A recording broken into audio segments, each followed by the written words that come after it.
চট্টগ্রামের দর্শকরা আরও একটা এক্সাইটিং ম্যাচ থেকে বঞ্চিত হলো। বাংলাদেশ ফার্স্ট ম্যাচের পর যে রিদমে ছিল এবং যে ধরনের ক্রিকেট আমরা এক্সপেক্ট করছিলাম এবং চট্টগ্রাম ফলোড বাই মিরপুর, সেই জায়গাতে এক্সপেরিমেন্টের জায়গা থেকে টিম ম্যানেজমেন্টের কিছু ভাবনা ছিল এবং আমরাও সেই জায়গাগুলোতে সিঙ্ক ছিলাম যে সম্ভবত এই ম্যাচটা যদি চট্টগ্রামে আমরা সিরিজ জিতে আসতে পারি তাহলে Mirpur will experiment some players. তো সেই জায়গাটাতে সুযোগটা কতটুকু থাকছে একটু তো আক্ষেপের ব্যাপার আছেই। সো মানে খিচুড়ি আপনি যেটা বললেন যে সকালের যে ওয়েদার ছিল আশপাশের অনেক মানুষকে খেতে দেখেছি, আমার খাওয়া হয়নি, তবে শো শেষে আপনি যদি অফার করেন দেন আই এম রেডি। 72 ঘন্টা ময়েশ্চার লক সমৃদ্ধ লিলি বডি ওয়াশ, শিয়া বাটারের গুডনেস স্কিন রিপেয়ার করে রাখে সফট ও গ্লোয়িং। যে পরিস্থিতি দেখতে পাচ্ছি আসলে মিরপুরের চট্টগ্রামের এই সাগরিকার এই বৃষ্টির আবহাওয়া সারাদিনই তাই চলেছে এবং শেষ পর্যন্ত বৃষ্টিটা থামেনি। আমরা আগের দিন এইচডি অ্যাকারম্যান যিনি কিনা পিচ রিপোর্ট করছিলেন তিনি বলছিলেন ইটস অ্যান অ্যাবসলিউট বেল্টার, মানে টি-20 খেলার জন্য একটা আদর্শ পিচ, 180 উপরে রান হয়েছে, সেটা চেইজ হয়েছে। চট্টগ্রামের এই উইকেটটা নিয়ে আসলে আপনার কি মন্তব্য? মানে টি-20 বিবেচনায়, আধুনিক ক্রিকেট বিবেচনায় নিশ্চয়ই একটা আদর্শ উইকেট।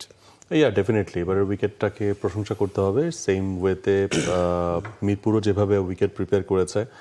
আপনি আইসিসি ইভেন্টে গিয়ে আমরা সবসময় আমাদের প্রস্তুতির বাইরে কিছু দৃশ্য দেখতে হয় এবং সেখানে গিয়ে ব্যাটসম্যানদের কিছুটা অকওয়ার্ড সিচুয়েশন আমরা দেখি এবং সেই জায়গা থেকে ব্যাটসম্যানরা অনেক সময় বলেন যে আমরা তো এই ধরনের উইকেটে আসলে প্রিপেয়ার্ড না। তো ওইটার প্রেক্ষিতে এক বছর হাতে রেখে আপনার হাতে যখন সামনে একটা আইসিসি ইভেন্ট আছে, যদিও আমরা ফরম্যাটটা ডিফারেন্ট খেলছি, বাট আপনি যদি আইসিসি ইভেন্ট চিন্তা করেন তাহলে টি-20 ইভেন্টও কিন্তু একটু রান প্রসবা উইকেটগুলোকেই আইসিসি ইদানিং প্রেফার করছে, কারণ 110-20 রানের ম্যাচ আইসিসিও পছন্দ করছে না। The standard is 170-80। সো ওই জায়গা থেকে এই উইকেটগুলো আপনাকে ডেফিনেটলি বেটার প্রিপারেশন দেবে।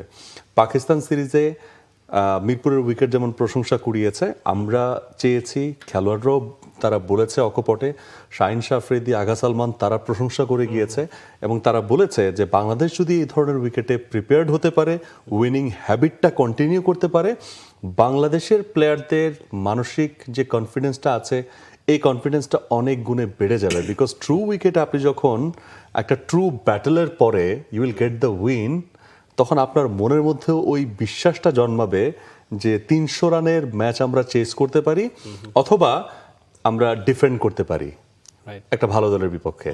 সো ওই জায়গা থেকে আমার কাছে মনে হয় যে যখন একটা সময় ছিল বাংলাদেশে এক্সপ্রেস পেসার ছিল না, স্পিনই ছিল আমাদের একমাত্র শক্তি, আমাদের 130-35-এর পেসার খুঁজতে হতো আমাদেরকে, তো সেই দিনটা তো রাফি এখন আর নাই।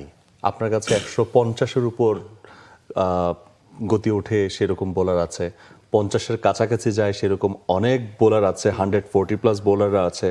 সো ওই জায়গা থেকে আমাদের এখন কি উচিত, আমাদের যেহেতু পেসার দিয়ে আমরা ম্যাচ কন্ট্রোল করতে পারি, সো আমরা ট্রু উইকেট বানাতে পারি এবং স্পিনারদের উপরে আর ফার্দার আমাদের আর সেভাবে ডিপেন্ড করতে হচ্ছে না যে স্পিনাররাই আমাদেরকে ম্যাচ জিতিয়ে দিবে।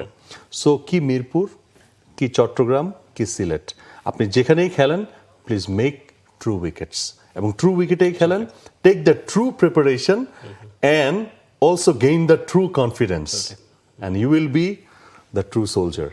আসলে সেই ট্রু প্লেজার থেকে আজকে আমরা খানিকটা বঞ্চিত হলাম, মানে চট্টগ্রামের এই মাঠটায় আরো একটা ম্যাচ হতেই পারে। Very true, very true, unfortunately bitter truth in fact.